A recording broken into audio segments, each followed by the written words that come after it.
Boom! We're back. We've made it. Who are we with today? We're finally here. So. Finally, I've tracked him down. I've chased him all over the place.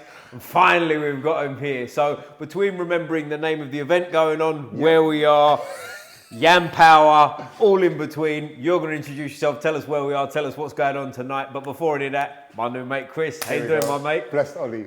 It's about time. Squeeze the neck. Do you know how many people know this podcast and tell me about this podcast? And I saw you, who were you interviewing the other day? Was it Bobby? When I saw you in GB, it was Bobby. And shout out to Bobby as well, by the way, because Bobby was 3 days from a fight. Oh, snap. And he was like, what? He was like, yeah. And I was like, you're fighting in 3 days? He said, yeah, no problem. You know, basically, like, took it in his stride, went out, won his fight. He's an animal, that man. So shout out Bobby. Love it. Clearly me, I was like, I've got Polaris, so I'm tippy-toeing around. It's Jiu Jitsu. Nah, absolutely. Ollie's right. Shout out to Bobby. Yeah. Didn't mean to, what's the word? Rain in your parade in your interview, but I saw you had to do it. I had to wave you in, didn't I? Because I was like, this is my chance to get this mother, you know what? Because we've been talking back and forth and I can't get you. I was like, you, in here, camera, now. just so you know, the amount of people that could probably say that on Insta. People stop messaging me on Insta, just ask my number. Like, so many people DM me and I see it like 2 weeks later. So it's all low. But like Ollie said, my name's Chris, however you know me, Coach Chris, Yam Power Otokito. Grapple Warriors, Holistic Wellbeing Hub, Talk to a Brother. That's where we are right now in the building. Holistic Wellbeing Hub, HQ. What do you think, Ollie? Mate, what did I say to you when I first came in here? This quote. He's told me he didn't put it on the wall just about the podcast.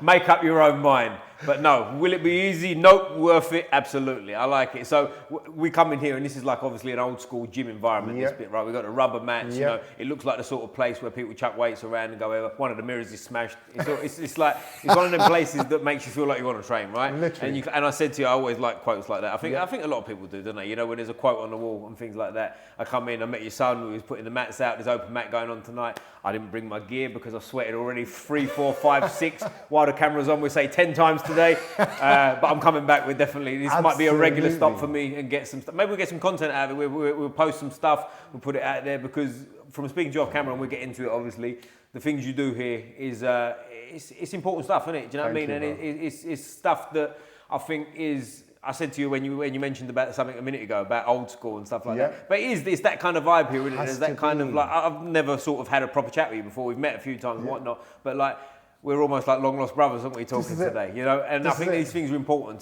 to put us all together. And there's so many similar to yourself. I come across so many brothers and sisters in the Jiu Jitsu game and outside, but especially in the Jiu Jitsu game. That for me, I'll be real. This Jiu Jitsu for me it's like therapy. This is my sanctuary.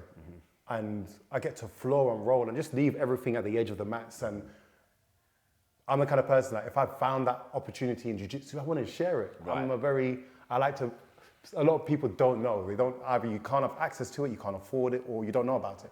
So it's the awareness. So I try my best to try and create environments or services that can do that. And I just have to say, the quote, I love this quote, every Monday, Wednesday, and Friday rising at like 5 a.m. when we do our sessions.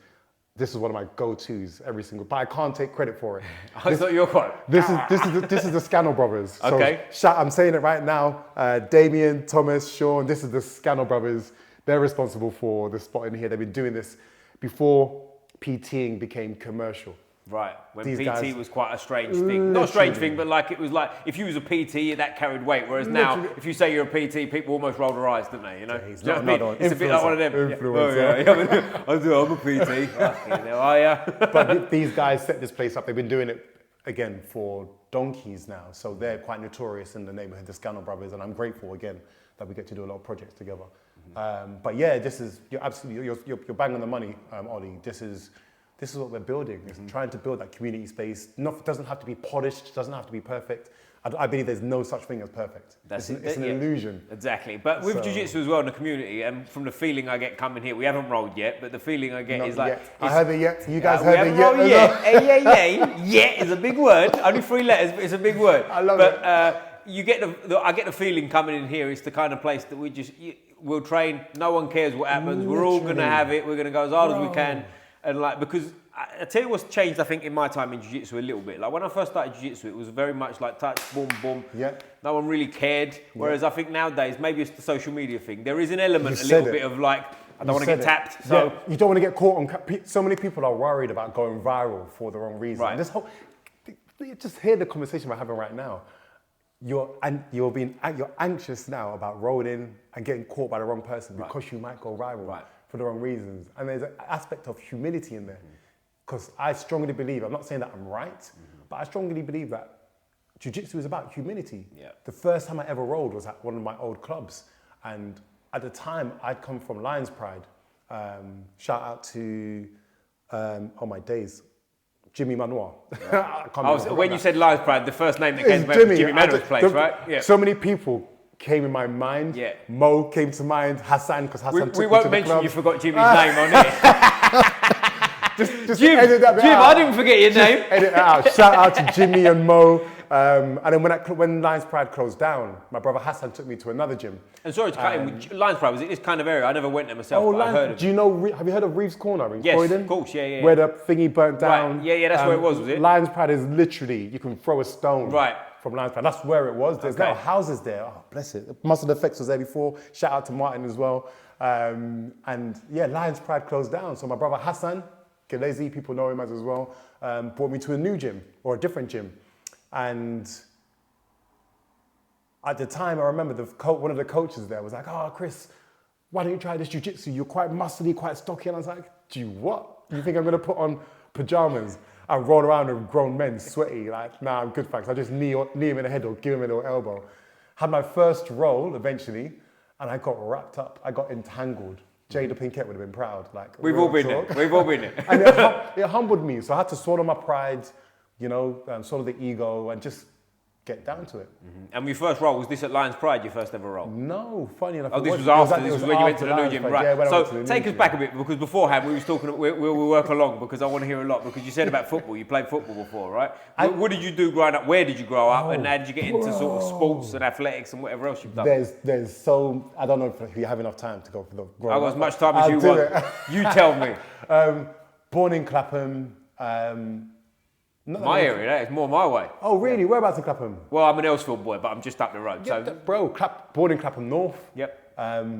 Fostered for about 7 years, funny enough, in Doncaster. Doncaster, bro. Well, normally when I say here, wrong side of the river, right side of the river, anything north of Watford's north, that's proper north, that ain't Doncaster. Too north, bro. Bro, fostered and then came back to London when I was about 7. Okay, so still very young. Do you remember much about up there? Nothing positive. Nothing positive. I think my most exciting part was when I was getting to see my parents. Okay. So yeah, there's a whole nother conversation. Yeah. That's episode 2. That's episode 2, bro. And then came back to London. Martial arts started, so the whole aspect of college, uni, everything, South London, whatnot. Camberwell, Brixton, Oval, Peckham areas. And then, came to Croydon after uni, had my children, or had my son, then had my daughter. When I had my daughter, so my son is 17 years old, he's in there, my first daughter's 11. And when I had my daughter, it was the first point in my life where I was just like, I need to learn how to fight. Nothing had happened up until that point, quite fortunately, but I was playing football for a bit. Nothing serious, playing for a few Sunday But you know yourself, playing football, that was, how old are you, by the way? Oh, have a guess. I love this. Well, I'm going to go 25 and play it safe. The camera's on, isn't it? Do you know what I mean? We're going to go 25. Do you know that when you're... With a 17-year-old son. 17, you did the math. 42. I'm actually 43 in December. How old are you? I'm 25 because the camera's on. And that's all you need to know. Don't ask another question, sir. Ollie, by the way, was training when Owen O'Flanagan was a spotty teen. It was blue belt. I told you this. First day I walked in the change room, he was in the change room. I didn't know who he was. And he wasn't who he is now then, obviously, right? ADCC, bro. Exactly. First day in, and he was in a gi as well, by the way. First day I walked into new school. He didn't know any better. Right, he didn't know any better. 2! But he was, it was 2014 it would have been. So I walked in the changing room, there's just some guy, get chatting, blah, blah. And it was Owen O'Flanagan. Yeah. Look how small the world is. And look at him, again, salute to Owen O'Flanagan, massive Apparently he still does jiu-jitsu and he's all right now. Apparently he's not bad. He's not too shabby, is what I heard. Heard the rumours, but I mean, my legs still work, so he ain't ripped I'm still walking, I mean... Shout out, I ain't seen him in many years. I don't think I've been on a mat with him since pre-pandemic, to be honest. Oh, serious? I've seen him around, actually I say that, that's a lie. because he was still teaching at New School maybe 2 and a bit years ago. So I would have seen him then. He was teaching the class and whatnot. But other than that, hope you're well, mate.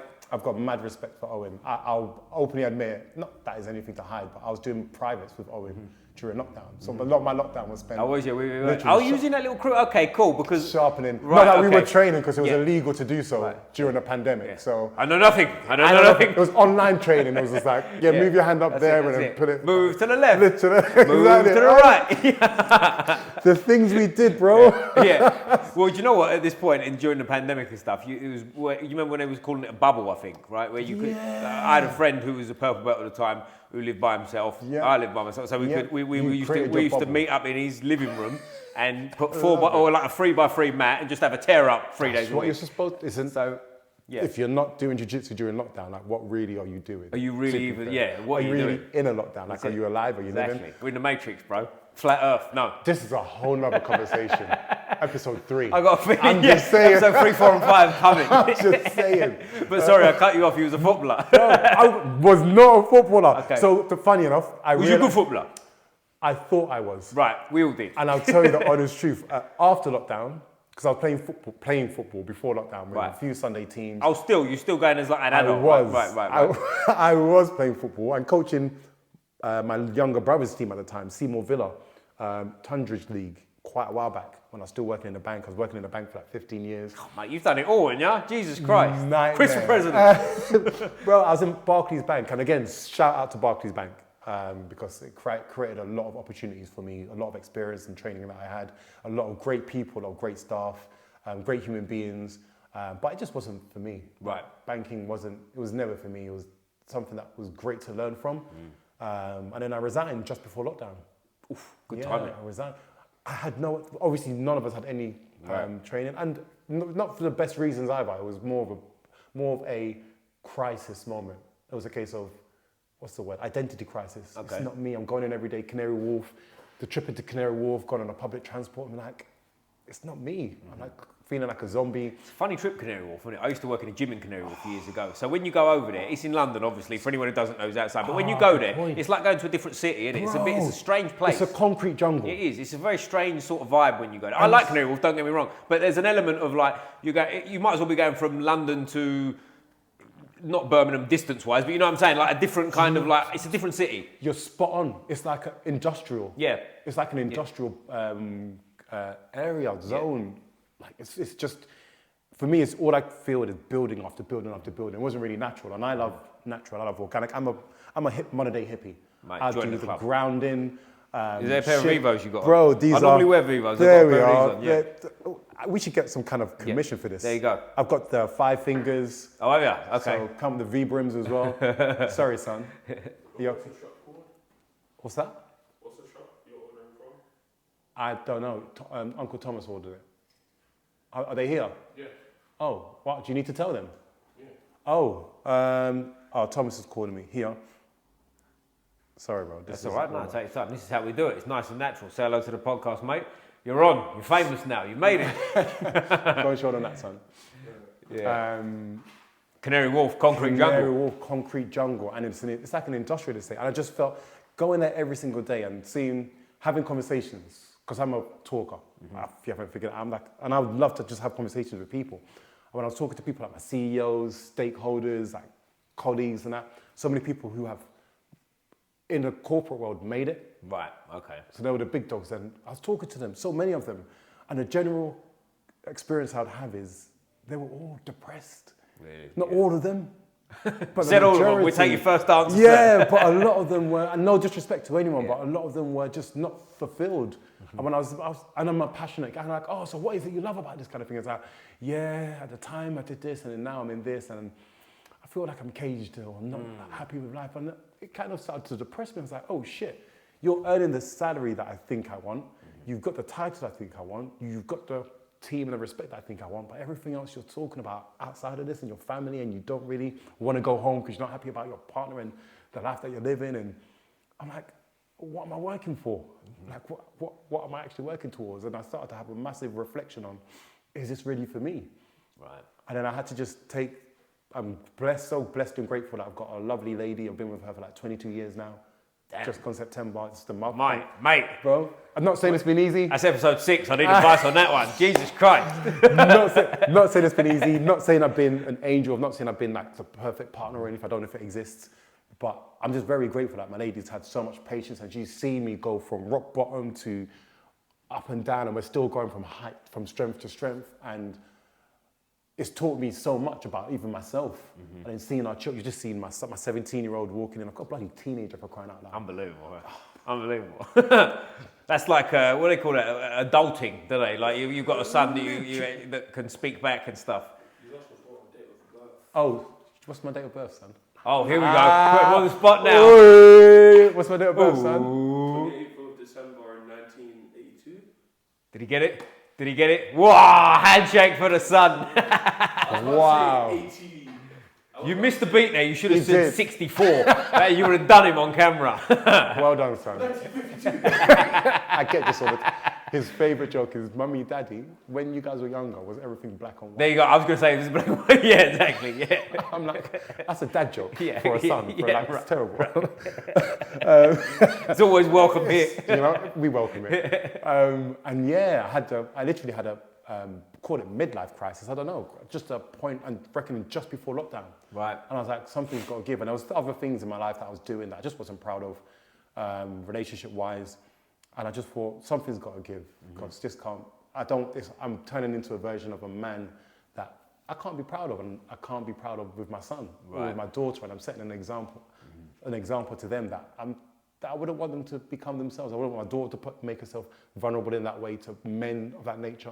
I wouldn't be proud if my son came back and was like, oh, he's doing this and he's sneaking around and doing whatnot.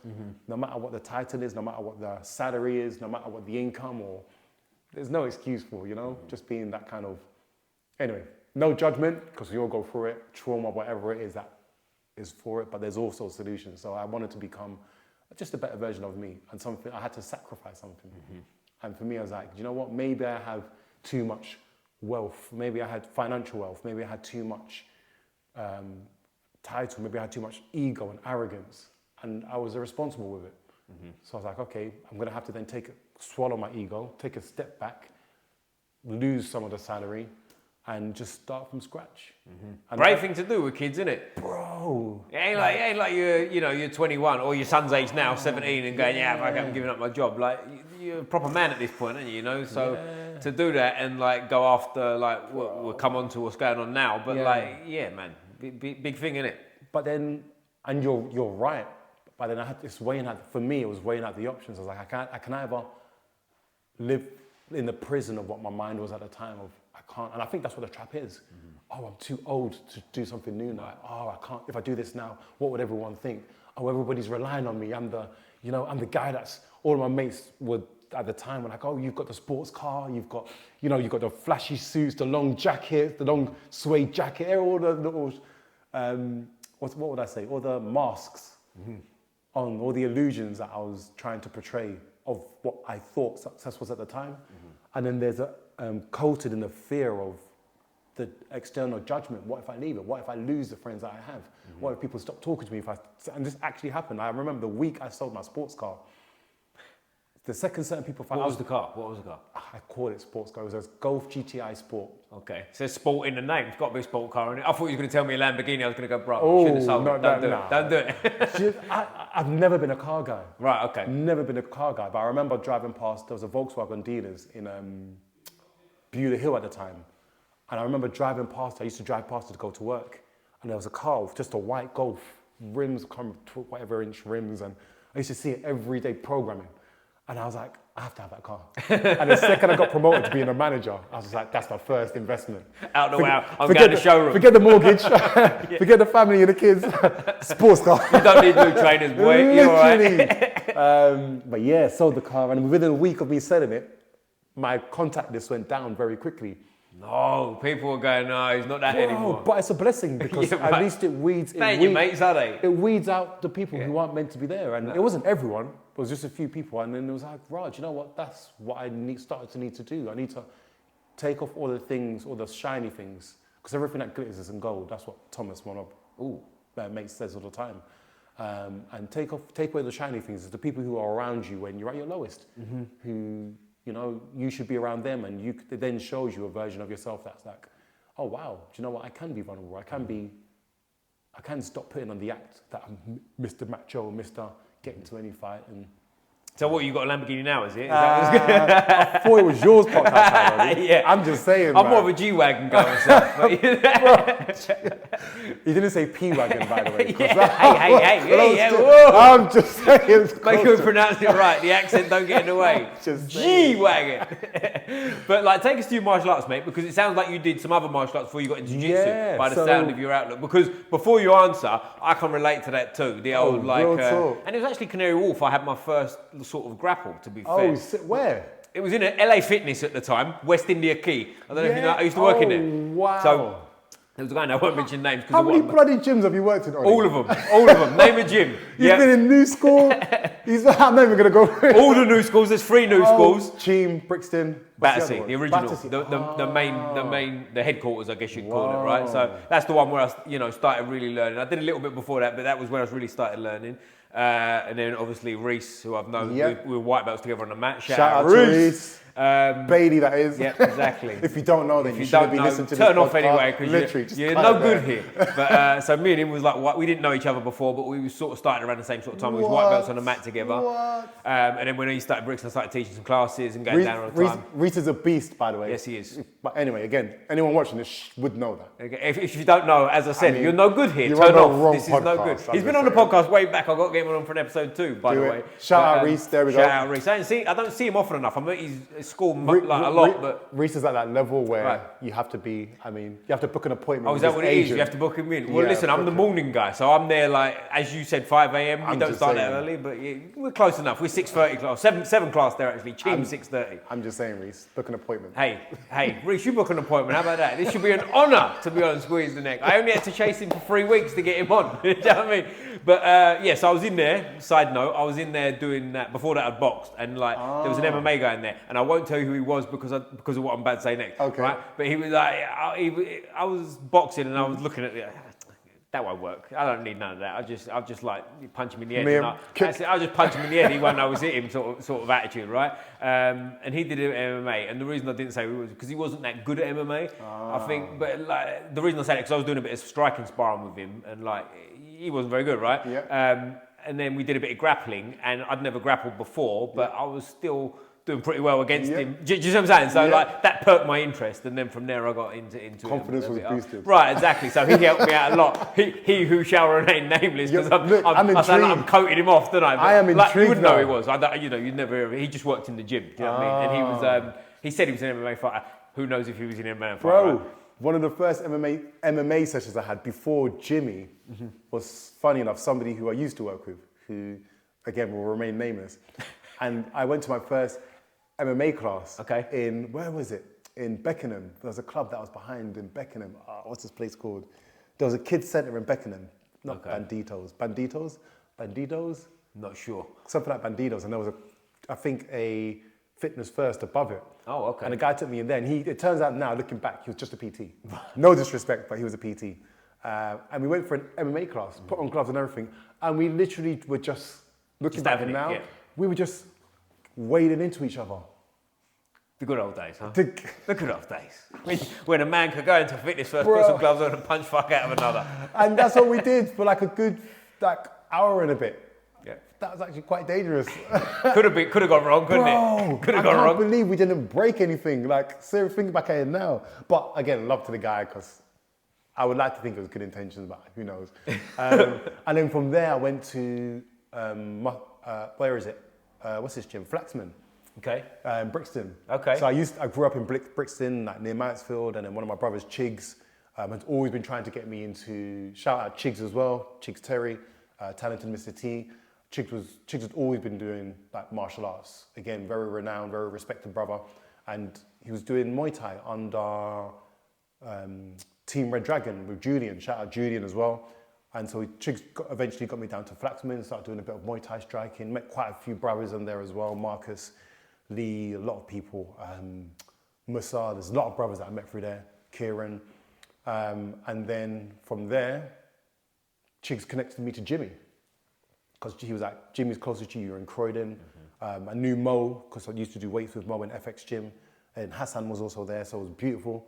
And Jimmy's at what level of the game now? Is Jimmy like a big name at this point? Jimmy Manoir. Yeah. When you met him, was he already I think Jimmy had, I think he was on his maybe second or third fight. Okay. And at that time, I'll be honest, when Chigs was introducing me to Jimmy, I didn't even know what UFC was. Right, okay. I saw Jimmy fight in a main event in 02, but I don't know him personally. But Bro, and he's a cool, again, Jimmy was a cool guy, very cool guy, helps out with both Nigerian. But yeah, Jimmy was cool, welcomed us in. I think my first day of training was the same first day of Will Curry. You come across Will Curry. Again, don't know him personally, but I know what you're talking about. So myself and Will Curry were there on our very first day of training. And there was another mate that we had called Aaron Allman, and a few other guys that were there. And I think Will was probably my first ever sparring session. Right. And Will wiped the floor with me. Put it that way. I still owe you on Will. And he literally, and it was funny because in that gym, it was a, what do you call it? A bulldog? What do you call it? It was a gym where when Jimmy comes in, everybody's trying to prove they want to get into the UFC. All right, Jimmy's watching. Literally. Yeah. And it was really good stuff. I loved it at the time. And I got welded. I literally remember going home thinking, MMA's not for me. But I kept on going back until Jimmy closed it down. And then, yeah, went to the next gym. I was in that next gym for a spell at least 7 years. Oh, really? Oh, right. Training there for 7 years. And then when it was time to move on, and I had a lot of great experience there. I met like Owen O'Flanagan, Matt Inman, Jeremy Pitley, so many amazing coaches. Sid, what's Sid's surname? Wrestler Sid. Sid, forgive me because I can't remember your surname. So many great coaches. Are you talking about Iranian? Yeah, I know you're talking about Islami. Sid Islami? Yes. Sid, I remembered your name, by the way. That was just AI. That was AI'd in. Doing well today with names. I said to you before, I'm normally good with faces, bad with names, but suddenly it's coming out, you know. I tell you where I let myself down. If you've got sort of like an uncommon name, so like Islami, I remember it, right? Whereas if your name's, I don't know, Smith, gone. Just talk to the wall, it's gone. I've forgotten already, do you know what I mean? I think maybe the pronunciation, because you have to pronounce it. Right, you have to think about it, because I actually have to think, right? Like Whereas, that. I like that. New discovery about names. There you go. But there was who am I forgetting? You got to be careful naming names because you'll always forget one. Forget something. My first ever jiu-jitsu coach was Tiago. Okay. And Tiago's now, I think, at Mortal Academy with Bush, Pierre. And Tiago again, first jiu-jitsu. And that's when I was doing key. Shout out Pierre. Shout out Pierre, Tiago. And you know Pierre as well. Yeah, of course, right, yeah. He was like, I believe he was purple belt when I started and sort of got his brown belt like soon after, do you know what I mean? He would have been a brown belt when I was still a white belt. I think Pierre, similar to Leo Nagao as well, they were probably black belts at birth. Right. Like these are guys who, they probably pulled themselves out. One of the strongest men you'll ever meet is Pierre. Like, it doesn't even make sense. He's built like... unnatural, isn't he? He's built like... I remember him grabbing my gi. You know when you're a white belt and someone grabs your gi and your response is just to try and spaz the arm off? I remember thinking, ain't worth it. What's the point? What's the point? You ain't getting that hand off. I think a role with Bush is like the becoming of a man. Right. Literally, that's one of the roles that we're on. There's several people that are like that. Bush, Pierre, Frankie from Southside Kings. Okay. Is a role. That's a role. Is that a role? I don't know this guy, It turned you into a man. That's another one. And for me, Owen O'Flanagan. Okay. I'll say it again, like those three are probably, Ash would do that. Ash will humble you from obviously top team as well, but those are roles that I'm like, I'm not sure if jiu-jitsu. Okay. It's not for me. It might not be for me. I'm still a baby at this game. Okay. Yeah, they're humbling. Yeah. But what was your thinking of starting, like when you was at Lions Den and stuff? Were you thinking about fighting and stuff, or did you just do it for more of just something to do? Why did I do it? It started rooted from me training with Chigs in Flaxman and then training under Julian, and then Julian was also coaching at Lions Pride. Sorry, I called it Lions Den. cut that bit. That was AI. Literally. Now you're gonna cut it out. And then because I was traveling from Croydon to Brixton, it was taxing. Mm-hmm. So Chigs was like, look, Jimmy's just there on your doorstep, just go there.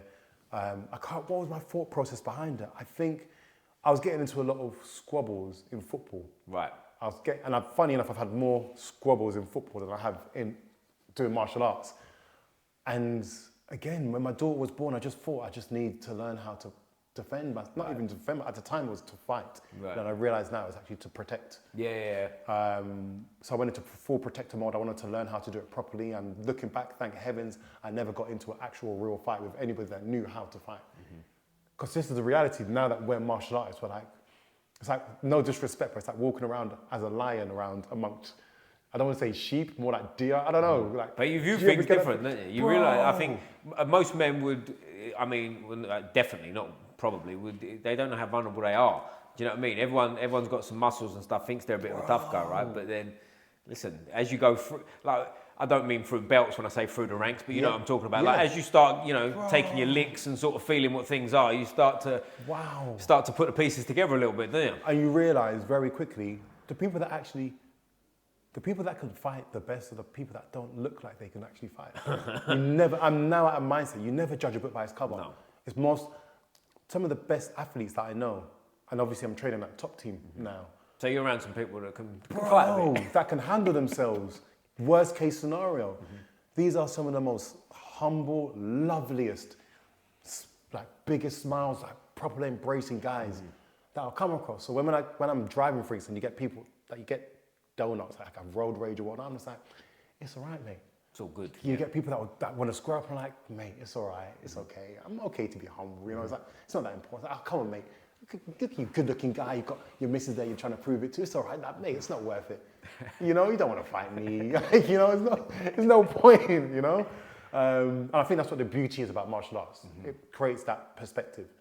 But also, like, especially when you're at a place like GB Top Team, the level of people that are in there, it's like they know who they are, right? So they're not stressing going down the street of like, nah, I've got. There's no point. They know who they are, right? They know what they can do when it comes down to it, and it's just you one-on-one. And this is MMA. This isn't even just, no disrespect. Obviously, I'm a Jiu Jitsu advocate, but this is now striking with that as well. Of course, yeah, it's different. High-level striking. Yeah. Male and female. We've got Chanel down there. We've got Kate. Kate's been on twice. Shout out Kate. Shout out Kate. Kate's brilliant. Chanel. Yeah. Bro. You've got high-level strikers. Male and female, it's You've got current active UFC fighters under that roof, haven't you? You know what I mean? You've got Lonnie, you've got Nathaniel, then you've going into PFO, you've got Alfie, you've got Simeon, you've got, the level there. Come on. Of course it is, yeah. Does Big Louis still train down there? Sutherland, Big just signed to the Louis UFC. gives me so much. He's brilliant, Big Louis. I love Big Louis. All the names I just mentioned, shout out. And this is what I mean, that it's so humbling. Like every time that I'm training with these guys, and if I haven't shouted out Hassan as well, I would have to say Hassan and Kate were actually the reason that I went to top team. Is that right? Okay. Yeah, the two of them, because they've been through some of the gyms that I've been through, and they were like, Chris, you can breach. Depending on the gym you go to, and it's not all, but some gyms, it's very, even in today's day and age, very, what's the right word? Very, I don't know, limiting. And depending on who the leaders of those gyms are, some leaders don't want, maybe they're afraid of seeing some of the members exceed what they're capable of doing. There's a lot of that. And also, I think it's important to be happy and comfortable where you train, right? Do you know what I mean? To go into, for you as GB Top Team, right? To go in there and feel like, that's important, isn't it? Do you know what I mean? Because what you're doing on the mat's hard enough anyway. And any gym, club, whatever we call it, dojo that you train in, there should be an atmosphere where it should be a sanctuary. It should be. And GB's one of them. I've not been there for training much, but I've been there for I don't know how many podcasts at this point where I've gone in there, and it's always been, they've always been very welcoming for me to go in. From what Ash, it's a centre of every gym that I've been to, GB Top Team, in regards to a martial arts gym, is the centre of excellence. There's gyms close to it. I've been to the Courtney. What's going on, Asher? You okay, bro? So Asher, this is Ollie. Asher's one of our resident camera guys as well. Okay, he's a camera guy. We might have some rivalry. We got to scrap it out to get out. Is that what's happening? Is he coming to enforce something? I've got to fight my way out of it. I can't even record it. I need to give some love now. Yeah, give some love to people. What's going on, Tel? You okay? We're all good. You good, bro? What's going on, James? You okay? You good? Asher, what's going on, bro? Yes, bro. Guys, jump in. Ethan's in there, set up already. Asher, are you okay for Asher to just capture maybe 5 or 10 cool, minutes? Mate, do whatever you want. Capture as much as you want. No limits. Asher's coming to film a little bit, and then he's going to jump on the mats. Perfect. You know? Ash is an animal himself on the mat, is he? Oh, what is that top team? He's doing striking. Oh, watch out now. Bless his cotton socks. He doesn't know yet. Oh, choke that man. Literally. But exactly, I'm going to tell Ethan to get a round of you first. What was I saying? GB top team, warm environment sanctuary. Bro, it's a sanctuary. And there's several gyms that I've gone to over the years, and with GB top team being a centre of excellence, for the level that they have and what they produce, Brad, obviously Pickett and Ash Grimshaw create such a welcoming environment that it's like, I'll make so much time for them. Every gym's got reputations for different things and whatnot. People are like, oh, you can't go there because of X, Y, and Z. But then being treated as a human being, being treated as no matter what it is, you're going through what you've gone through, mental health, family, history.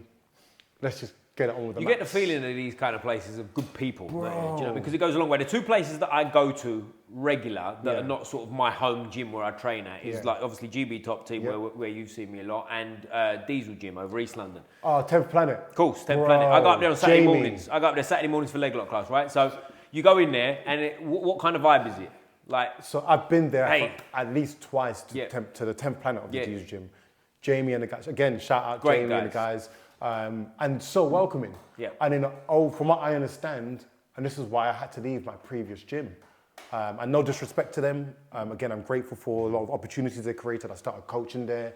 I had great opportunities with my children were training. I was training. They did a lot of positive things for myself. I started up one of my first martial arts brands, Martial Arts Locker Room, back in the day as well. So there's a lot of, I'll shout out to Colin actually, massive shout out to Colin. I've got so much love to Colin because he's always been a massive support, and a lot of the other coaches there, Ed.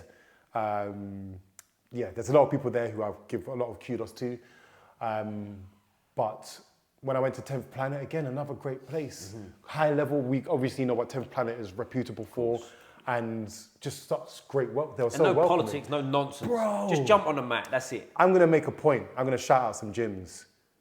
10th Planet, Diesel Gym. Frankie and the guys at Southside Kings. Ross Nichols, London Grapple. Grapple Collective, Max Bickerton. I'll stop there just for now. Oh, and obviously Los Banditos with Owen, but obviously I'm a massive advocate of Owen. He's got a few too many shout-outs for my liking Bro, today, Owen. But do you know what? We might have to beep his name out. And this is what I love about these kind of gyms when you go there. And again, they're so welcoming. And the level of the people that are there is so humbling. And it's like, who am I to be? And this is why I make our open mats every Friday, open to all levels, gi and no gi. I say gi quite low, but who's still wearing a gi? I don't understand. How'd you spell that How'd word? you spell that word? No understand. Who was still wearing a gi in 2025? Speak English as well, or no? No, comprende, kind of. But I must say, this jacket you're wearing looks very gi heavy. Is this intentional? To be fair, not that I'm advertising for anyone's brand. I've got to get me one of them. They look cool. But do you know what's so annoying? This jacket is this cardigan is actually too big for me. Okay. So I ordered it, and I ordered a size too big. Which is folk season, bro. Just stand like this a lot. This is what I do. I like try and do the posture as much as I can, but I love the gi. So maybe we're looking at it the other way around. It's not too big. You're too small. You're too small for the jacket. And maybe I need to donate it to somebody. But funny enough, I'll say this on camera. This I was actually going to donate it as a gift. I'm not going to say to who. To somebody who actually value quite a lot. Then I never ever got around to giving it to them, so I just started wearing it. Big Louis Sutherland. No, I don't think it fit I might still give it. It wasn't Louis. I don't think it fit him. But this is if they ever want to do any kind of sponsorship, not suggesting anything because they sponsor quite a lot of my guys already. Oh, do they? But it's there. But they stopped doing this. When I tried to order a next one my size, they stopped doing it. So if you guys scramble, do this jacket anymore, this cardigan, let me know. I'll invest. Send it to Chris in a double XS. I'm just saying, Ollie said earlier, we haven't rolled it yet. So the day's coming. It'll be a large, just for the record. Film it with on top of each other. I hate you bastard. I might actually put this on as a gi just for you. Start doing some choking with a gi just so people see it. I don't even know what to do with a gi anymore, bro. But yeah, shout out to those gyms. And like we said before, that GB Top Team and what Ash and Brad have helped, how they've helped me to develop.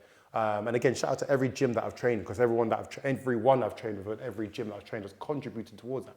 There's so many people who have been instrumental in my training, like Danny Anderson, so many people, like so many names to name, Zaki, Mo, like over the years, again, has had so many names I could just start putting out. And also, here's another thing I think that people miss is the blue belt whose name you don't know when you was a white belt who roughed you up on a Wednesday afternoon, but he stuck with you.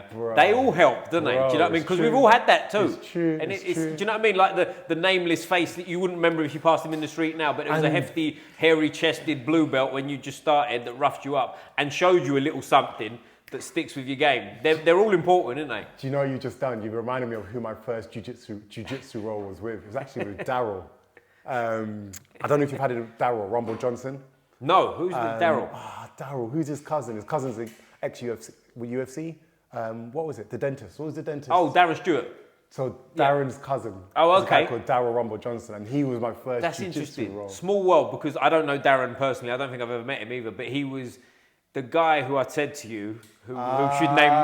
Remain nameless. I trained with Darren. Like he was one of them. Was it Darren? No, it wasn't Darren. Oh, okay, no, okay, but he trained with Darren. He was like, it was that sort of area, right? Because I think he's from that kind of way. And that was his name drop, the guy who I'm not mentioning. I sound like I'm shitting on him. He was a nice guy. But do you know what I'm saying? Just not a very good fighter. But he was a nice guy. Nice guy. How can you be a nice guy if you're not a good fighter? If things pop off, you watch the bags, you know? How can you really be a nice guy if you're not a good fighter? No disrespect, Asher. Oh, there you go. That was a dick or anything. I'm just saying, Jordan Peterson said it himself. Did he? What's the quote that he did? Asher, do you know the quote, the Jordan Peterson one I'm saying? So for this podcast, when it comes up, you're going to have to play the quote. Yeah, we have to play the quote. We'll like, try and get it across the thing. Literally, Jordan Peterson please quote. do. I can't remember it off by word, but it's like, you can't be a threat. I'm going to butcher it. I'm not Good, butcher it. We're all about butchering things it. on this podcast. I'm leaving it out. I'm not going to put myself in my vulnerability out. Yeah, I got you. But yeah, so again, kudos to Brad Pickett, Ash Grimshaw, and the whole Mike Airlines again. Shout out Mike. He's been on a great guy. Great guy. Mike is my bro. He didn't reply to my last message, but I don't take it personally, Mike. Don't take it. Mike does that. Mike, check your DMs, please, bro. Do you know what I'm saying? I mean, I'm messaging you. Like, forget Ollie. Like, no, hey, whoa. I'm playing. But yeah, so top team is given. So you asked the question, why did I start it? It was if I'm going to be honest, because I very quickly realized I wanted to be a protector for my lady, my children. And if I had to be honest, I didn't know how to fight. And then, ironically now, fighting is the last thing I want to do. I actually don't like fighting. Really? But I love the community that it brings. And I love the energy and the lessons and just the learning from every single role is a lesson. And obviously you're a dirty grappler like the rest of us, but like you've competed on Polaris, which we get into. But at GB Top Team, do you do MMA over there? No, so funny enough, if and when, and this is the first time I'm going to say this out loud, if and when I do get a black belt, I think I will go down the MMA journey. Which belt are you now? Have a guess. Well, from what you've just said, that would, to me, my spidey sense said you're a brown belt. I'm a brown belt. There you go. Apparently, by belt. Am I good or what? Am I good or what? And that shout out to Ash Grimshaw for that as well. Ash Grimshaw, like, again, when I joined Top Team, Ash was like, you're not a purple belt. And he made a point of making me prove or show. Like, I was Ash's, like, every single person that came in, every black belt that was coming in, he was putting me against him. He really pushed me beyond my comfort zone. And I think that's what you need, that kind of coach. That, and you know Ash. Yeah. Ash doesn't beat around the bush. If you're shit, Ash will tell you that you're shit. But he tells you that you're shit because he wants you to be better. Right. You know, Ash is probably one of, like, to me, he's one of the most sentimental guys that I know. I love Ash, but he's one of them old school coaches that's like, if you're fat, you're fat. Right. You know, if you're fat, you're fat. Call it what it is, yeah. Call it what it is. I appreciate that. And I appreciate that. Not everyone can take it. And do you know what else I appreciate? I'm kind of going off this tangent. I'm going to show some of my own mental cases here. But you know, like when someone, you know, if you ask someone a message, a WhatsApp message, just a question. Yeah. And a hello, mate. And whoa. Yeah. It was a yes or no question. Answer the fucking question. I don't need it. Say yes or no. Literally, just no politeness. We're here, like straight off that, and obviously different circumstances. Well, here we do role play. Look, Chris, are you rolling tomorrow? What's going on, bro? No, I'm not. That's it. Don't waste my time. Send me location. Send location. I'll send you the location. Exactly. That's how most of my conversations go, literally. But you know what I'm saying? Like, if someone messages me, people say it to me a lot, oh, you're rude. Yes, I'm rude. So what? Depends on your relation. If they know you and they know that's how you are, you're that direct, just get straight to the point. Exactly. You're my mate. I've known you for 20 years. You don't need any fluff. Where are we tomorrow? Los Banditos, 2:30, Yep. Sunday afternoon. Simple. PS, go fuck yourself. Literally. That'll do. I like it. That's it. PS, see you on the mats. Yeah, exactly. PS. I'm gonna kill you when I see you, man. I kill you, man. PSSS, bring your gi. Nah, leave it there. But yeah, I do. Well, I feel like we both grew an inch since we're both brown belts. Like, you know what I'm saying? We're both posturing a bit more now. Literally. Like, I should have guessed did. blue belt just to fuck with you. You should have. But the reason I knew you was a brown belt, why do you think I knew you was a brown belt? I'm not going to assume. I don't do Well, that. I'll tell you why, exactly why. It's because your son told me. No. I'll tell you exactly why. It's because when you said it, you did the humble, and it was a genuine humble. I'm not saying this to be funny. There was a genuine if and when, but like before that, you know, it's like it's more of a like, I've got to get to black belt one day. I've got to get, but when I feel like when you get to, and I'm not saying this because of myself, I'm just in general when you look around, like when people get to brown belt, it's kind of like a, I don't mind. You know, honestly, bro, again, because of the level of what we roll as and what we've done and who we know, I'm not even certain, and because of the level of today and age as well, or the level of people in today's day and age, everyone's just doing the next, bro, kids. I'm not even sure if I qualify as a brown belt. Right. Because it's like, it's each time that I'm rolling with people, it's like, wow, from the leg entanglements to everything is just. And I'm not a jiu-jitsu guy that knows, I don't know the name for a lot of stuff. Even when I'm coaching, I'm just like, oh yeah, I'm Grab his arm. freaking hell. No, the other one. I need to get coached. I'm going to mention Zaki. Zaki's a guy, and I don't know if you know, like Zaki, he's just been promoted to black belt. He was under Oddie. Okay. Bless Oddie as well, who's just passed. And Zaki was one of the guys who was coaching me on the build up to Polaris and my Quattrolinas. And Zaki is one of those people, same as Chris. I was going to call him Jesus.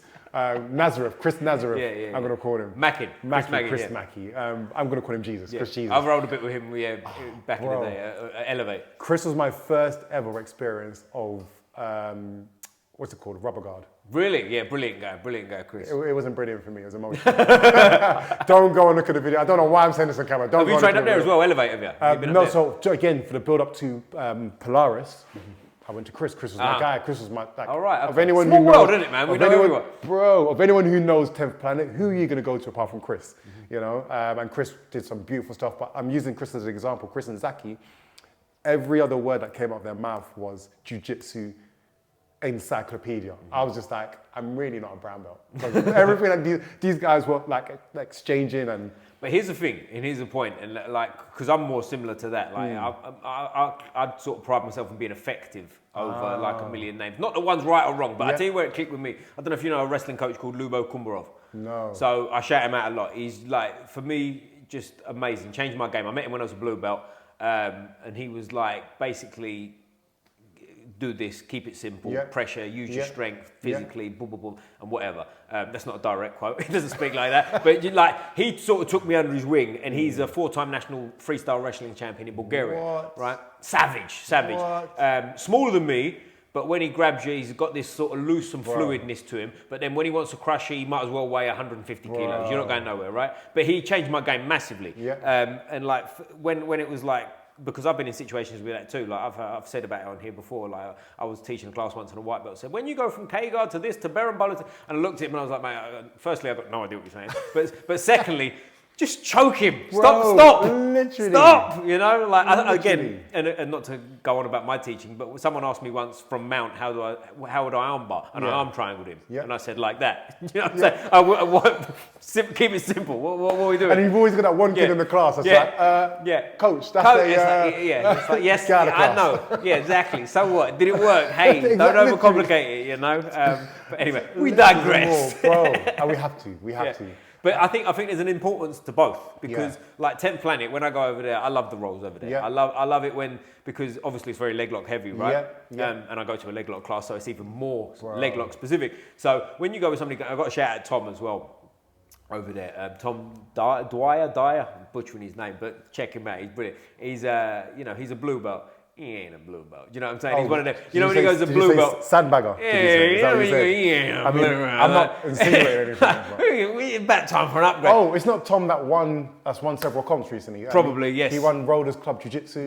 Yes. Okay. I think we're talking about the same guy. I think I think we've rolled. Tom, if I'm wrong, put it in the comments. But brilliant guy. I think we've rolled at London Grapple. Okay. I don't know. 17-year-old kid. No, he's a bit older than that. He's about 22, I think. Maybe he looks 17. Yeah, maybe. Long hair sort of look. Bit of a beard. No, I don't think that's Tom. No. Maybe it is. There's a couple of savage Toms on the mat over there. I'm just saying, I'm not trying to profile here. Yeah, but he's but like the first time like I rolled with him, his style was complete opposite to mine in terms of he's on his bum, he's rolling, he's spinning, he's doing all this stuff. And I was, you know, when you're just like kick him. Oh yeah, this is a lot to deal with here. I'm like, I'm gonna grab his feet and run past and crush. But he's a great guy and he's brilliant in terms of ego and stuff like that. Just a great guy. You know, teaches you things. If you get to a certain position, he asks you about it. How'd you do this? Would you do?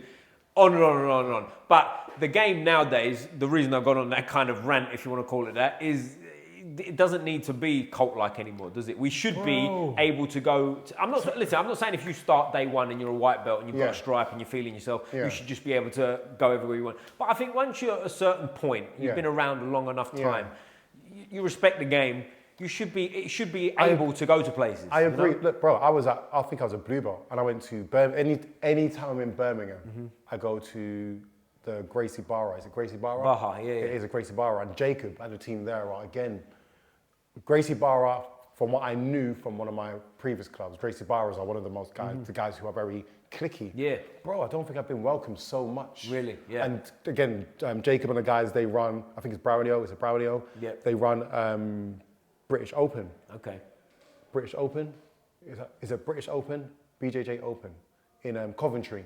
Okay. Again, if I'm wrong, forgive me. Butcher him in the comments. Literally, tell me off. Get on him, tell him about wearing that ridiculous gi-looking jacket. Anybody would think that I'm sponsored.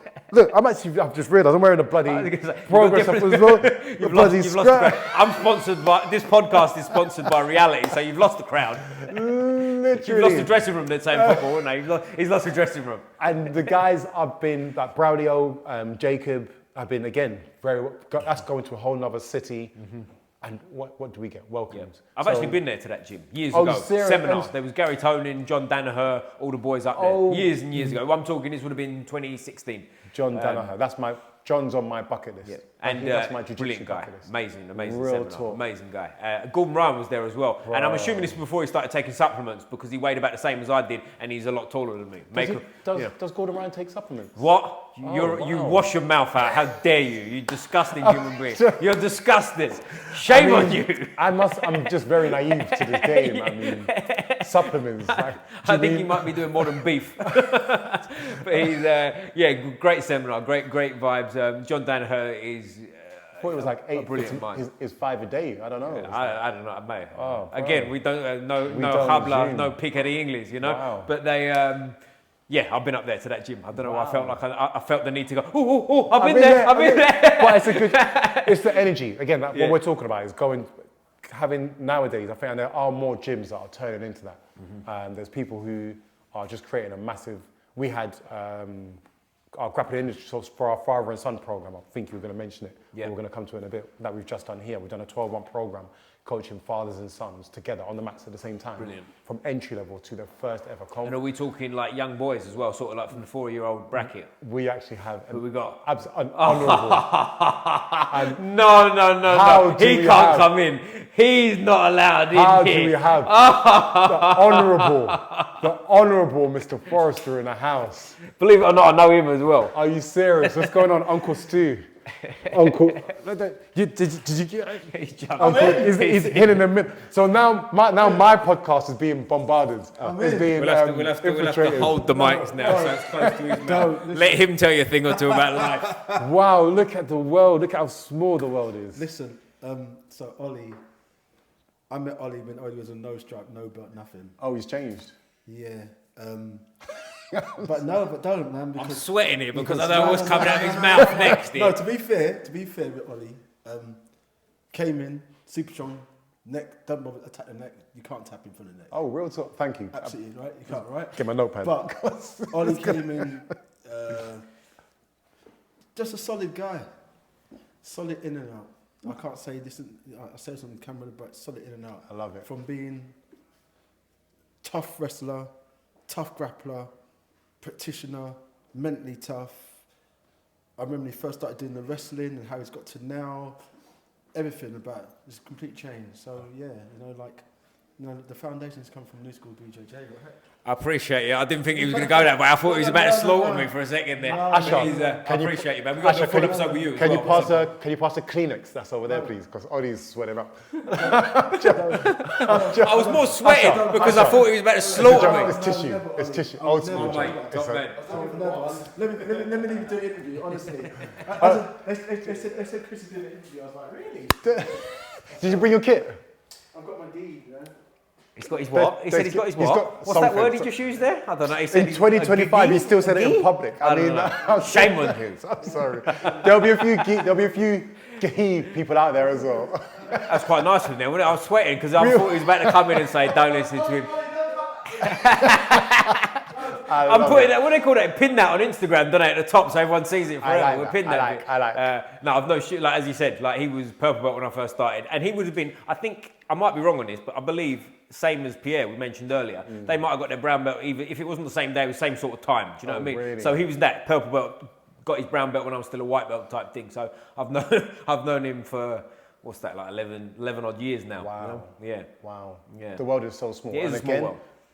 You guys, this isn't scripted, by the way. The love that Stu and Ollie had just now on camera is organic. Well, he didn't tell you the story of when I was teaching a class once and I was in like top side control and he come and sat on my back. He left that bit out of the story, didn't he? But hey, we're all friends now. Sprint so bait in. I love it. We're all friends now. But this is what we look back at years, like, you know, and I believe there's more good people in the martial arts game in total. There's people that cross from other disciplines. We've got Ray, in Muay Thai.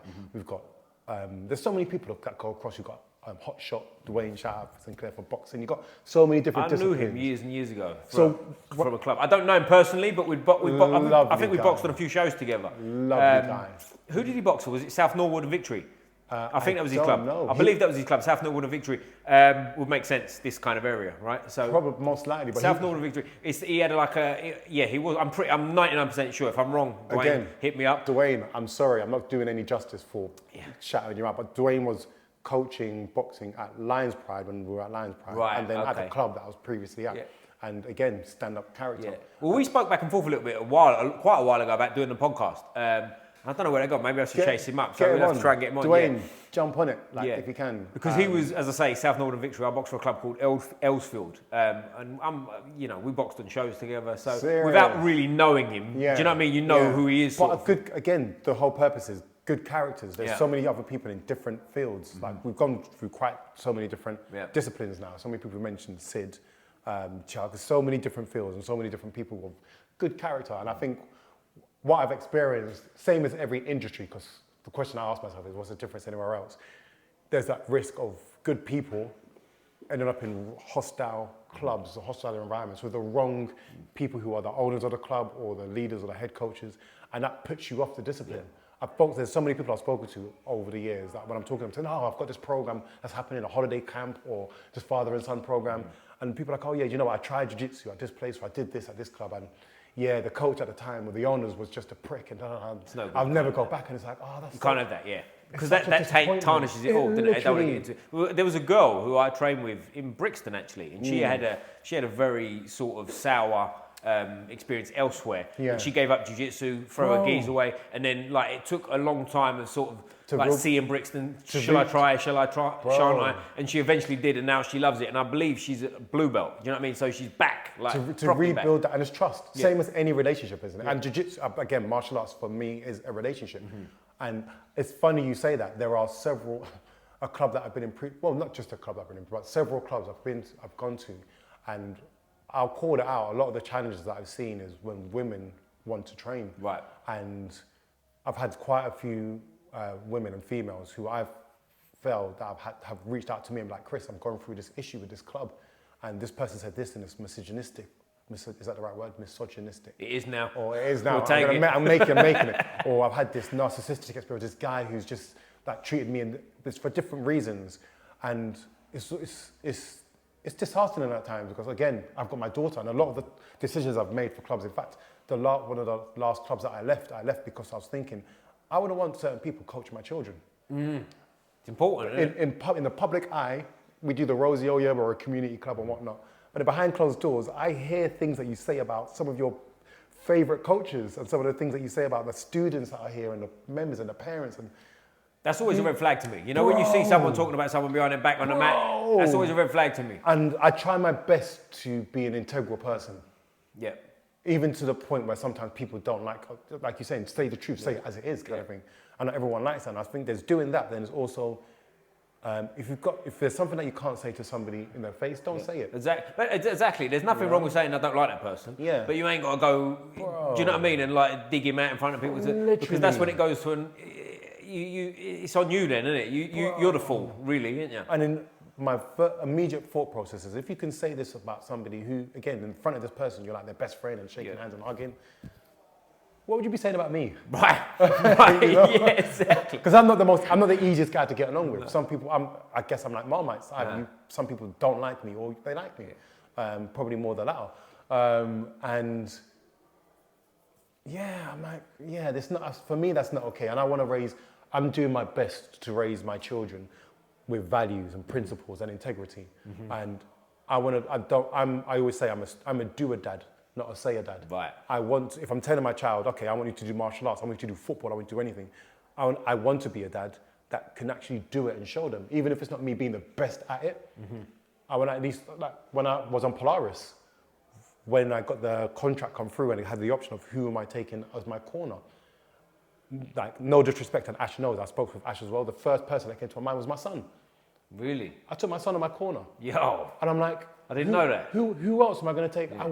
Every stage of my life, the version of me that I am now, I want to be able to involve my son, my daughters, and my lady at the forefront of everything, no matter what it is, my business, whatever it is I'm doing to generate income, my training, my lady and my family, my children are there. At every walk of life that I'm doing, I want them to be present. Because there was a version of me that I was that guy that, if I've got my mobile phone, I was that guy that would have to turn my phone and put it on the table so no one can see who's ringing or messaging. Right. I was that guy that would be quite shady. I have the hidden apps when like it was whatever iPhone it was at the time, maybe 6 or 5, I don't know. But now, I'm not saying that everyone has to do this, but my lady and my children have my passcode on my phone. Right. You know, and I've consciously do that because if there's anything on my phone that my lady and my children, especially my children, can't look at, it shouldn't be on my phone. Right. If there's my lady and my children could go into any conversation on my phone, any conversation, and I've got the confidence to be like, yeah, that's the conversation I'm having. There's nothing to hide. Right. You know? Right. Even if it's me talking, even if I've still got female friends that I talk to, there's nothing in any of those conversations that my lady would look at and be like, oh, that's a bit questionable. Right. And then if it is questionable, then it's a case of, okay, then this is the reason. I should be able to have that conversation. Bro, I'm getting choked up by some of the best in the world. Right. What is there to fear? Yeah. Nothing, right, at the end of the day. Who is there to fear? But I think it goes back to a little bit like what we were saying earlier, like when some people get to the point of their ego where they sort of like don't want to get tapped anymore. Literally. Now you can get to a certain level in Jiu-Jitsu, not with everyone, not the elite level guys, but you can get to a certain level where it's very difficult to tap you. Yeah. But Yeah. that's it. You're not tapping anyone. And then it's like, at a certain point, are you really doing Jiu-Jitsu anymore? Or are you just being that guy that's like, can't tap me? Spoken like a true brown belt. Maybe above, maybe higher. I'm getting some love today, and I. Him and Stuart? Well, it is. I'm coming back here. But and it's the truth, and that's my mindset. And even, to be fair, even if it is, the way I roll now, I consciously put myself in vulnerable positions. Right. I try my best to, I try my best to put myself in the most uncomfortable positions I can be in. So letting people pass the guard. Right. And work, if I can't let a white belt, blue belt, purple belt, even brown or black belt pass my guard and then work back off it, then what am I doing? Because when I get into a position where I'm in a match, high level on a live platform, live streamed and everything, and I've got somebody my weight class, my belt class, probably more experienced than me, doing stuff that I should be good at, I don't want to get embarrassed by that in front of my family, and that, you know, by not knowing I'm not having prepared for it. But also, I think a big thing as well, what people is actually really trying, because that's another thing. That's sort of another white flag that I see some higher belts do. Is they'll sort of play the he's on my back, but I'm just laying here. Do you know what I mean? Whereas it's like Listen. Go for it. Hey, exactly. Try something here. I don't Because know- I'll tell you one thing that comes to mind, like what I've been doing recently when in classes I'm teaching, is I've been going, right, 1 minute rounds, go. So people go hard, and at the end of it, it's new partner, boom, Yeah, new I love partner. that. I So love they it. do a 5 minute round, Yeah. but it's 1 minute at a time. I like that idea. So you have to go. That's like a mini Shark Tank. Yeah, Or kind of like it is, but everyone's getting it. So everyone's getting more tired. But it's like I put a lot of emphasis on trying to get the tap. Yeah. Try and tap him. It's so interesting. So over the weekend on Sunday, I went on to a seminar, and before I finish the sentence, I'm going to try and drag it out because I can't remember the guy's surname. No disrespect. No disrespect, but it was Chris Payne's. Okay. And I didn't look at it just now, I just remembered because I did this the other day. So I went in a seminar with Chris Payne's, and he had a really good philosophy. And again, shout out to Chris Payne's and Dan and Sam and the guys who sort of put me in that seminar. I think the club is OGC. Apologies if I butchered it, but I think it is. So you forgot the guy who ran the seminar. You forgot the gym. Literally, this was literally just Sunday. Where was the gym? Where is the gym? It took me a bloody hour and a half to get there. Where are we talking?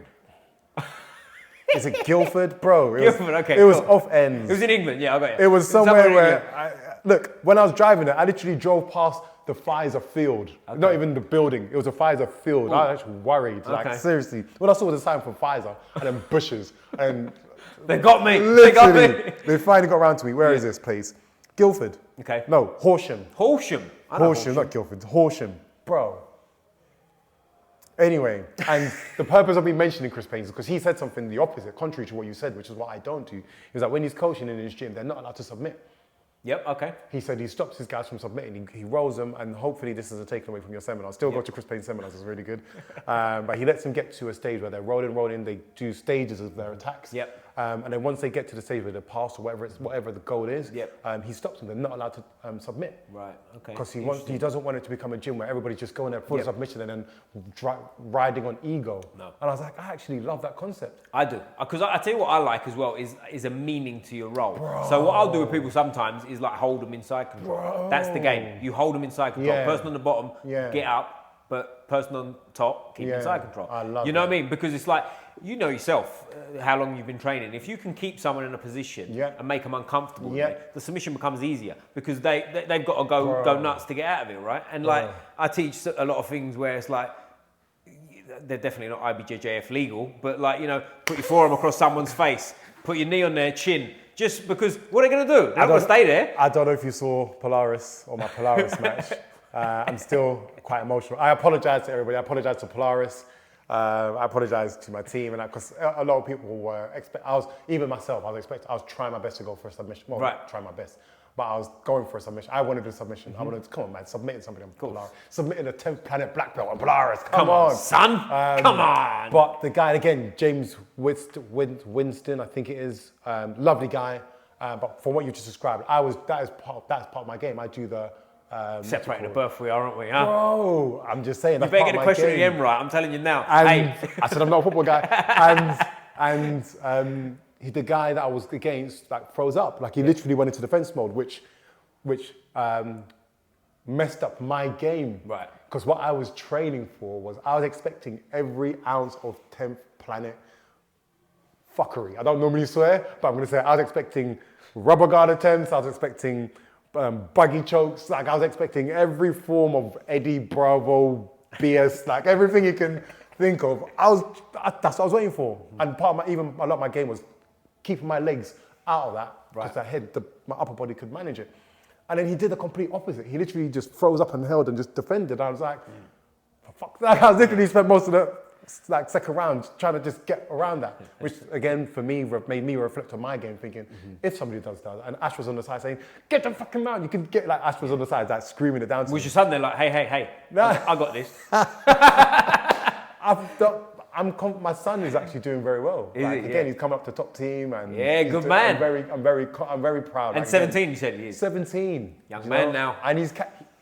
I'll say it on camera. I'm not saying who, not naming names because we know who they are. My son's catching black belts, catching a few black belts up there. What belt is he?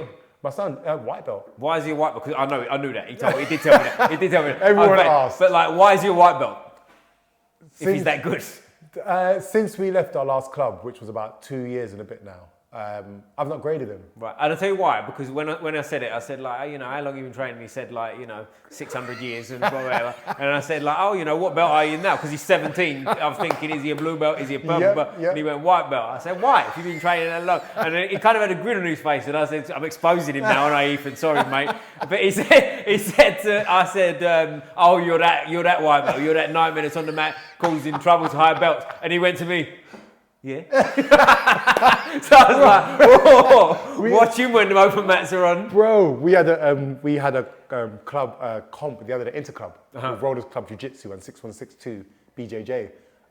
And my son got called on last minute to roll with one of the white belts from another club. I won't mention the name, I'm not going to bait you out. And this is a grown man. it wasn't a grown man. No, it was a young boy. Young I think the boy was about 15. 15, 16. But the boy was good. The boy smashed one of my guys, one of my father and son boys. And all of us, I was just stood there thinking, this is not, this boy's not white belt. Young little boy. Again, the boy was respectful, nothing negative. And then he smashed one of my guys, and I was just like, no, I can't be having that. The boy was just about the similar size as my son. So I was like, would you want another round? Do you want a proper round kind of thing? Got Ethan out, boom, boom, boom, boom, armbar, bam, straight out. I'm just like, did you pull him aside first and go, don't fucking let me down? Bro, no, I didn't need, it was the opposite. When I saw my son do that, it was one of them, I was like, it's getting dusty in here. What a proper tear came to the eye. And I was like, but that's, for me, that apart from us doing a competition here, we had an Interclub, you've seen a club inside here as well. Apart from having a competition here, like a simultaneous competition, first ever of his kind, father-son Interclub comp with Rollers Club Jiu Jitsu, then the 6162 quintet. We had New School versus GB top team. Then we had an open mat and a barbecue straight after. You tell me any other event that's done anything like that. But this sort of thing should be commonplace. We should be getting this kind of stuff. This should be happening, shouldn't it? Well, since doing these, I've had quite a few other clubs, gym owners and coaches reach out to me to get involved now, which is beautiful. So shout out to all you guys who are interested. And have you heard of Jutopia camps? No. Jutopia, so shout out Jutopia. They got one coming at the weekend. It won't be the weekend by the time this comes out, but next weekend coming. Okay. It's in Isle of Sheppey this time, so I'm giving it a shout out, but this will come out after so the event will happen. Is Isle of Sheppey? Isle of Sheppey is like Southend way from what I understand. But as in like Isle of Wight? No, so it's like This Essex. is showing how... I believe it's Essex and keep going. If the sat nav takes me somewhere else, I'll follow it. But someone's probably watching this from Isle of Sheppey going, you fucking idiot. I just said Isle of Wight, bro. I did better than him. But they've invited me to that and like be there and stuff. So I'm very grateful for them. But it sounds a similar sort of thing. It's a 3-day camp, so all like 2.5 days, and like lots of seminar-based stuff. Gi, no gi, barbecues, like social, all that kind of stuff. So I think it is starting to happen. Well, funny enough, the first camp I went on was Triple Threat. So it was Owen, Max Bickerton, and Sylvie. Nice. In Malaga. Oh, okay, yeah, I remember the camp. I was there. I was on the first camp. Ironically, I mentioned Chris Macken earlier. I was on a camp strapped up. Was you? Because literally the weekend before the camp, I did a grappling industries. The weekend before the camp, who do you think I had as my, well, I had him as a gi match.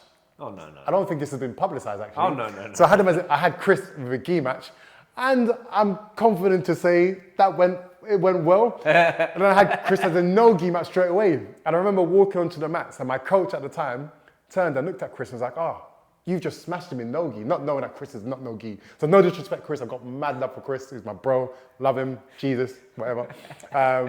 But no Jesus of Nawazarov, if anyone's wondering why we're mentioning Jesus. That's his name. No, did it not? Oh, that's why. I was just thinking. And then there's the no-gi match between me and Chris again. And my coach at the time turned around. Neither of us knowing who Chris was like, my coach was like, this is the same guy you just had in no-gi.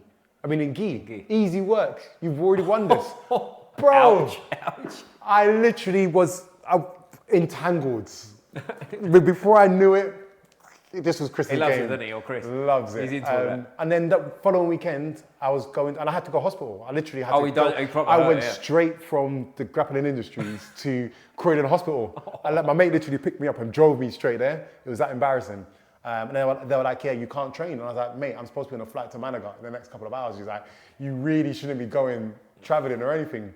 Me with my stubborn self, took myself on a But they say that, doctors, don't they? Come on.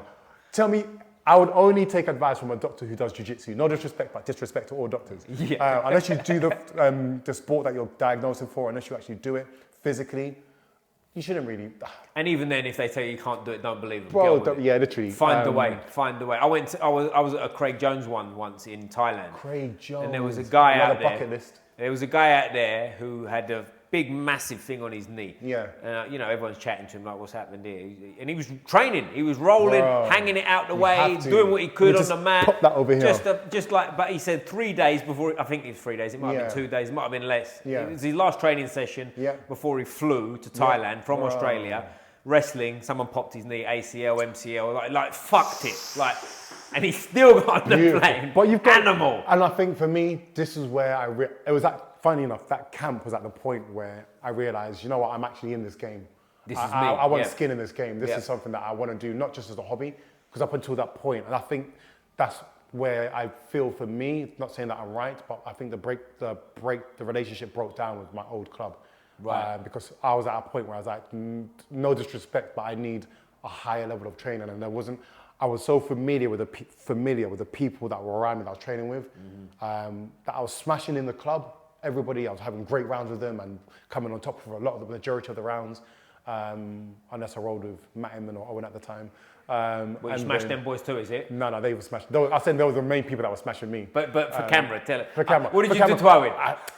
Owen still doesn't make eye contact with me because he's so afraid.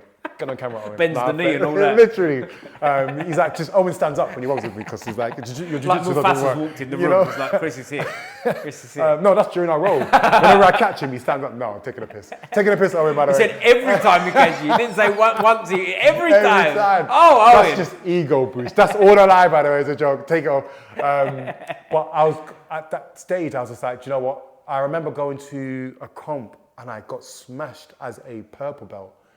And I was like, I'm not doing enough. I need to learn something outside of what I'm doing. So I started to tour. And I guess at the time it was quite frowned upon. And some of the gyms that I was going to, the old club were just not happy with. And they pulled me aside, hinted it several times. And then eventually got to a point where I got threatened that if I'm going to certain gyms, I'm posting them on my social media, I'm posting that I'm there and mentioning them. They were going to start cutting, because I was coaching at that club as well, they were going to start cutting my hours, basically. And if you ever want to hit a man in his money. And I remember a meeting, I literally came out of a meeting and I was just like, I went into the meeting and they sat me down and I thought it was a joke because they were like, oh yeah, you can't start doing certain things. I was like, I think I was laughing throughout most of the meeting and I was like, you're not being serious, are you? Like, yeah, you can't post. These guys are like, and for me being me, I was kind of still in the joking. I was like, oh snap, they're being serious. And I left that meeting and I remember I bumped into another guy who was coaching with me at the same time in the same club. And he was just like, and I was talking to him about it and I was like, I just happened to bump into him on High Street, straight from that meeting. And he was just like, oh, where you come from? I was like, oh yeah, I was thinking it today. And I was like, I can't believe this has just happened. Like, I've just been told that I can't do certain things. And almost threatened with losing my classes. And this person I was talking to was like, oh bro, I was called by one of the owners yesterday and they said, can I do these free classes? And I was like, bro, those are my 3 classes that I coach. So they'd already planned to cut me out from my classes before I even walked into the meeting. Unbelievable. And at that point, I was just like, fuck, is it that bad? So I thought, nah, that showed me everything. And I think I went back to the club the day after and I tried to coach. I tried to be, I was like, let me be the bigger man. Let me just try and be humble. And I just stood there and one of the owners came and stood next to me for the whole class.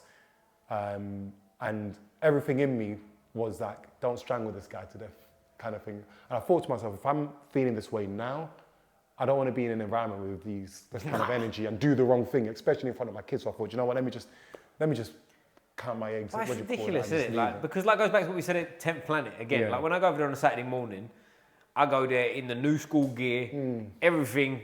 They could not give more, like, they do not care. They do not care. And I say that. I don't wear it anymore because I wear the squeeze the neck gear now. Get your merch, get in touch, new batch coming. Buy my shit. What's that guy that does it? I love that. What's that guy on Insta? Each time he does what's it called? And tag him when you find on the page. Yeah, Each time he does a drill, he's like, buy my shit. Yeah, exactly. But then, do you know what I mean? Like, you go over there, they could not care any less what you wear. Like, and nor should they. Bro, this is top team. Yeah. Like, top team, literally. When I went back and I said, Ash was one of the first people, I said, bro, I've had to leave. And he was like, why? And I told him, and I was like, yeah, they said that you are their rivals. And I just laughed it off. And he literally called Brad and he was like, Brad, this is what's happening. You okay, son? Yeah. What's up? Are you not finished yet? No? What's up? Still going, Ethan. You've got a good shout out on here today, mate. Absolutely. Mate. Look at him in the gear. Yeah, he's come in just to show us how many people he's bashed up, I think. Is there a lot of people out there? Yeah? Finn, Jerome. Okay. Yeah. Okay, I'll be out in a minute. I'm going to come and show We'll wrap it up, mate. what it looks like. We'll wrap it up. Jalil could be in it, but... Is Jalil there? Yeah. Bro, we need to go and see who's there. We need to get part We of got to this get in as there. part of the We'll podcast, wrap this yeah. up quick. Before we finish up, like, tell us more, because I cut you off early. Or no, sorry, I didn't cut you off. Rouge Stewart coming in, talking all kinds of good things about me, so he can stay. Stewart. But we was talking about like the father and son thing. Does it start from like young kids? Or are we talking? Bro, so we initially it was supposed to be from 8 to 17-year-olds. And then I had quite a few dads who had siblings. Right. And the dads were like, and the whole purpose of it was building, the whole purpose of the Grapple Warriors father and son jiu-jitsu program was, I'm not a sideline dad. I can't stand sideline dads, especially sideline. You get it on all clubs, from football to whatever sports, and you get the dads who are stood on the side, or the parents, not just dads, and are like, dad, barking at their kids. And Telling the wrong thing. bro, and I was always a coach. I'm always a coach that's like, oh mate, you do jiu-jitsu? He's like, oh no. I was like, okay, if you want to do the adults class, come to here and then put yourself on the line. But don't stand there barking at this kid. They're in a coliseum already with so many different, with a crowd and strangers and everything. It takes so much guts just to get in the mats in training. That you don't understand. That you don't understand, and you're going to be there. I've had it with a few dads and had to literally put them in a place. So I've created this program, not to prove a point to the dads, but to actually create an environment where the dads can be vulnerable with their boys. The dads can be boys again. Yeah. And a lot of the dads that I spoke to, they're like, you know what? Up until this point, the most time I spend with my boy is driving him to football or driving him to school or the little exchange throughout the house. And now they're actually seeing, they're being actual boys with their boys and being vulnerable, and the dads are getting entangled and the boys are, and then they're having a discussion about, oh, how did you do the arm bar? Okay, let's go do, so there's actually jiu-jitsu is bringing that bond together. And then I'm having the mums coming in and saying, my husband was really in the shits. Like I had the mum literally turn and say he was really, really low. She didn't know what to do. And just him not just doing the jiu-jitsu, but him doing it with our son has really taken him back to his chest, allowed him to sort of have a spark. Because one of the mums was like, oh, the dad used to be a footballer, and now, you know, this is now giving him a chance to show himself again. Nice. So just that alone, and we went to Grappling Industries. I think it was 3 golds, 4 silvers, and 1 bronze, I think. And again, massive shout out to Josh Mensah and David from Grappling Industries, because they helped us to set that up as well. Josh came down. I don't know if Grappling Industries have ever done it for anyone else, but Josh came down and he done a seminar for the guys about this are the comp rules, talking them through them. Like literally, as a human being, as a dad, as a gym owner, as running Grappling Industries, came down and he did that. Literally created a great environment for the guys. So even though they were going to their first comp, they went there thinking, okay, I've got a little bit of an insight. And then that's why we did the interclub with Rollers Club Jiu-Jitsu and 616, so they have at least a bit of an experience of doing something, competing in front of a crowd. So that's what the program is, and we're looking to launch season 2 in January. And that was also sponsored. I have to shout out Reedham's Children's Trust. So they sponsored us to have the coaches. We had Padder. Patrick Padder was one of my other coaches for that. And was he? I didn't know this. Yeah, shout out Padder Cake. And so many people say that because there's so many people are surprised that Padder was doing the coaching. And I had to look for Patrick Ganay, in case anyone's wondering who we're talking Bro, about. and Patrick again was like, Patrick's my little brother. Like I've got so much love for Patrick. Don't give too many compliments on there. I won't have it. I won't have it. And he brought such a different dynamic because my coaching style is very, I'm very compassionate coaching, as in compassionate, as in I'm very, very kind. So I'm kind of like the good cop, whereas Patrick's like, okay, this is what we do. The way, if you watch any of Patrick's matches or fights or battles when he's competing, straight face Patrick, bam, bam, bam, bam. Face doesn't change, yeah. Literally, face, and he's like that coaching wise as well. But he's still a humorous character. So we complemented each other's coaching, and I also wanted a coach, and I'm actually going to embed this into my new programs going forward, who is in the game right now. So there's people like Patrick Padar, there's people like Archer, Kalau, if I'm saying his right name right. There's people who are active, young guys who are active in the game coaching. And I'm also looking for some female coaches, because eventually there will be a mother and daughters program. Nice. There'll be other programs for women only as well, but for the moment we're going to get it right with the dads and sons. But yeah, Patrick added so much value to that, and then the dads and the sons sort of, again, they warmed to him, and it became more like a community. And that's good guy, Patrick, isn't he? I give him stick all the time, and I'll never admit it to his face that he's a good guy. Lovely but he's kid. a great guy. Yeah, lovely kid. And these are the opportunities that, again, Jiu Jitsu creates. Yep, there's employment, there's transferable skills, there's relationships, there's there's so much. Yeah, go in the next room, you're going to see half the guys in there and people from other clubs. Look, you've just had bloody Stu coming, for crying out loud. Yeah. You've got people walking in we've got Marcus Tutmus, the Ronin. Is he here? No, Marcus is in it. Not that he came for our first. Now that's one I will give a stick to, the Ronin. I'm coming for you, my old mate. Bro, for the first session we had, Ronin came down. We've had, we have young Ryan, Samurai, Singh, I think. Who's it's young Singh. Ryan? Not from New School. We're talking from New School. No, he was at my old club. He's Okay. a young guy. I'm going to send you his profile. Yeah, What's cool, Ryan's surname? His dad's Paul. Ryan's big on the scene. Ryan, I think, is about 15 now, 15, 16. Ryan, I probably know him by face. If I'm butchering this, I apologise, but he's a young guy. Are you sure he's called Ryan? He's not called Steve or something? We're fucking it. His name is Ryan, but I can't forget. I'm sure it's We'll Singh. find it. Paul Singh. Paul Singh's his dad. Okay. And you'll see him at every comp. I don't know what comp that Ryan has. Ryan would entangle. I'm sure he's 15, and he would entangle my son. Right. So he was doing jiu-jitsu. He was doing jiu-jitsu before I even knew. And Right. again, he's one of the proteges. So there's a lot of people that come through. Liam, who's come through as well. Liam's sponsored by Progress. Quite a lot of people who have come through our open mats, and I'm just grateful that it's a space where, again, so many different levels. And it's fortnightly on a Friday night, is it? Fortnightly, every other Friday. Well, I think I know where I might be fortnightly on a Friday night from this point on, mate. Free of charge. Man. Refreshments, everything else is there as well. So yeah, that's where we are. And there's other stuff that we do, holiday camps, Triple M camp, martial arts motivation mindset, HAT camp. There's a lot that we're doing. Well, I think we'll leave it there because, first of all, we want to get in there, we want to see some Literally. stuff. But it's on camera. I think part 2's coming, 3, 4, 5 behind it. I'm loving We'll make this somewhat of a regular thing if we can. I'm loving it. But mate, listen, this has been Thank brilliant. you. Great to sit and talk to you properly. Yeah. Before we finish, I can't let you I thought he's forgotten. I can't let you go without the most important question. Which football team do you support? I don't. Chelsea, very good. Thank you for I'm coming. not going to say that. I don't. I'll say it on camera now. I don't. I should be supporting Crystal Palace because this is where we are in an area. We're in Shirley, so Woodside. We're near Selhurst Park. We're literally on the doorstep of Selhurst Park. I should be. And my bros are ex-Crystal Palace players. All right, okay. But I've never supported football. Right. I've played it. Sorry, that's the question I was going to ask before we wrap it up. Yeah. You said, was I good at football? And I was like, I thought I was. Right. And then I started martial arts. And then after lockdown, I went and played with a football game with the Scannels, Thomas, Damien, and Sean. When I played football with these guys and their network, their circle, Quinny and everyone else as well, I realised that I don't know how to play football. Very quickly. We've all been there. We've all felt that. I was on that pitch as a striker for like a good 5 minutes struggling, and then Sean came on for 2 seconds and goals were just, I was like, yeah, this is not my game anymore. Like, I don't know if it ever was, but that's the humbling thing, and that's, yeah. Yeah, but as I say, mate, this has been brilliant. We're doing this many times going forward. I hope we'll definitely get many, many rounds on the mat. I always finish with a fist up like this. Let's do it, bro. Squeeze the neck. Boom!